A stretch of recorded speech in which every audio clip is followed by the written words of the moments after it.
کوئی وکیل ذاتی طور پہ پیسے نہیں لیتا, وہ اپنی فرم میں پیسے لیتے ہیں. تو آپ میرے نام پہ جب بھی کوئی اپائنٹمنٹ کریں تو آپ میک شور کریں کہ آپ لو لینڈ سلیسٹر کی ویب سائٹ کے اوپر جا کے اپائنٹمنٹ کریں, یا آپ نے جو نمبر دیا ہے اس کے اوپر ہی. اس کے علاوہ کوئی اور نمبر نہیں ہے, اس کے علاوہ کوئی اور طریقہ نہیں ہے اپائنٹمنٹ کرنے کا. تو یہ میرے ساتھ طریقہ رابطہ کرنے کا, اور میں ہمیشہ حاضر ہوں اپنی کمیونٹی کے لیے, اپنے لوگوں کے لیے, ان کی لیگل رہنمائی کے لیے.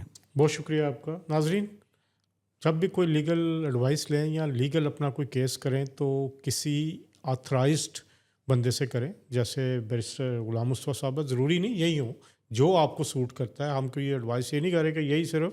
بات یہ ہے کہ وہ قانونی طور پر مجاز ہونا چاہیے اس ایڈوائس دینے کا یا کیس کرنے کا, تو آپ کے ساتھ فراڈ کا جو احتمال ہے وہ بہت کم رہ جاتا ہے.